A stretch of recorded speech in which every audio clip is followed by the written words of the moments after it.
Un attentat déjoué à Orléans la semaine dernière. C'est ce qu'a annoncé hier le ministre de l'Intérieur Bernard Cazeneuve.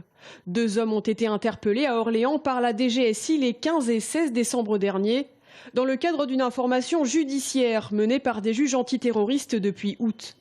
Ils ont été mis en examen et écroués pour association de malfaiteurs en relation avec une entreprise terroriste de nature criminelle. Les 2 suspects cherchaient à se procurer des armes et le passage à l'acte était prévu à Orléans avec plusieurs hypothèses, caserne de l'armée, commissariat de police ou encore gendarmerie. Ce qui a été révélé hier atteste de la force, la réalité d'une menace permanente.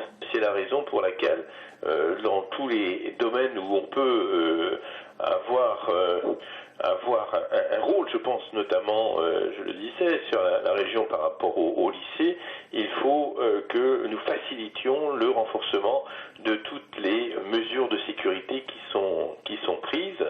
Concernant les 2 individus interpellés, l'un d'eux, âgé de 20 ans d'origine marocaine, était inconnu des services de police.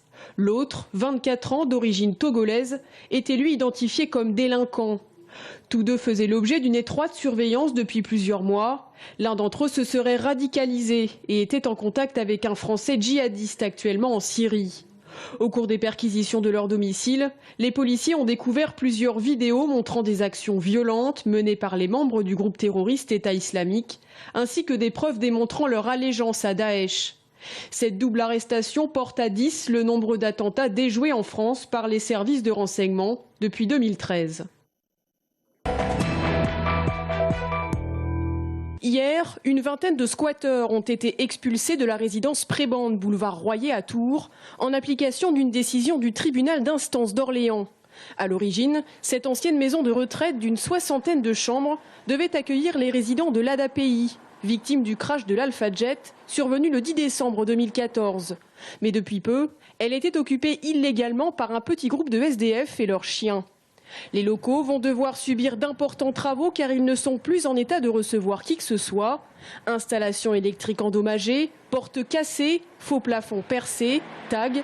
La liste de dégradation est longue et les pensionnaires de l'ADAPI, hébergés temporairement à Château-Renaud, vont encore devoir attendre un peu. Pour l'heure, les voies d'accès aux locaux ont été barricadées pour prévenir toute intrusion.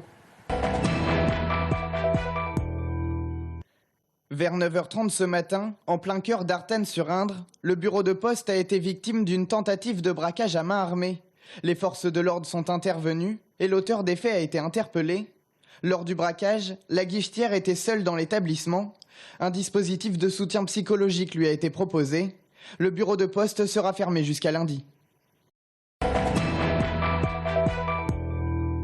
L'aéroport de Tours-Val-de-Loire voit l'avenir sur un petit nuage. En 2015, il a drainé 177 000 voyageurs de janvier à novembre 2015, soit 3 000 passagers supplémentaires par rapport à l'année dernière sur la même période. Londres, mais aussi Porto et Marrakech ont été les destinations les plus prisées. En 2016, ce classement évoluera peut-être avec les nouvelles orientations touristiques de l'aéroport. Tout ce qui est produit vol charter, c'est-à-dire ponctuel, sur la Tunisie ou l'Égypte par exemple, eh bien là nous n'avons plus aucun tour opérateur qui nous propose ce type de vol. Effectivement, les tours opérateurs se recentrent vers d'autres destinations qui sont plus porteuses aujourd'hui et donc nos destinations vers la Norvège et vers la Bulgarie s'inscrivent effectivement dans cette mutation de l'offre touristique. Dès le 30 avril 2016, la ligne Tours-Varna doit rapprocher hebdomadairement la Loire des rives de la mer Noire jusqu'à fin octobre. Un vol en juillet est programmé vers les fjords norvégiens dans le cadre d'une croisière. Ces 2 destinations test réorientent le Val-de-Loire vers le nord et l'est de l'Europe où il était jusqu'à présent absent. Objectif, offrir à l'aller des vacances aux locaux et au retour attirer Norvégiens et Bulgares vers les châteaux de la Loire.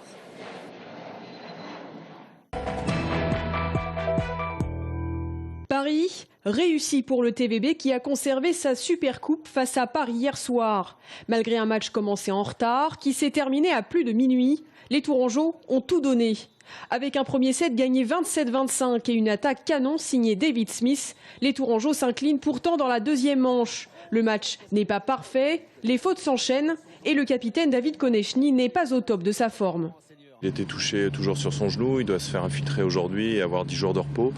J'espère que ça suffira pour qu'il récupère parce que c'est un élément très important chez nous et ce serait dommage qu'il ne puisse pas faire une saison normale, quoi. Mais bon, hier, Konstantin Kupkovic l'a relayé vraiment efficacement.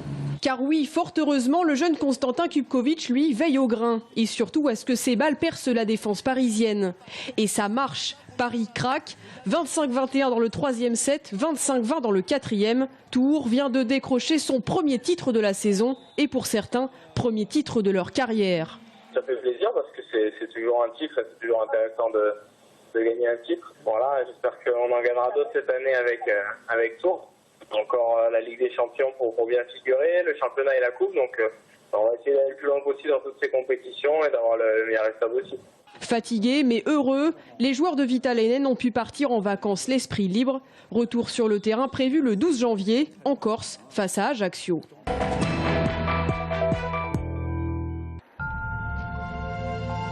À 11 ans, on la surnomme la maison du Père Noël, avec ses lucioles de magie déposées sur le foyer.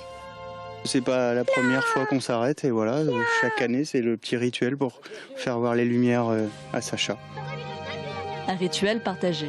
Et on vient à peu près tous les ans.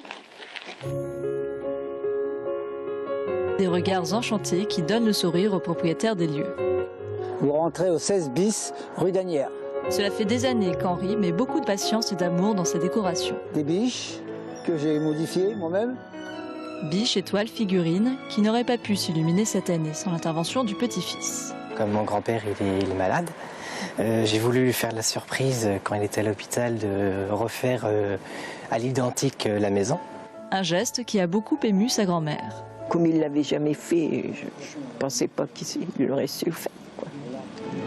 À l'origine, Christiane et Henri mettaient des lumières à leurs fenêtres pour célébrer la magie des Noëls et aussi célébrer leur anniversaire de mariage. Cette année, fêteront leur 53e bougie avec comme cadeau, voir le flambeau repris par leur petit-fils. C'est très bien.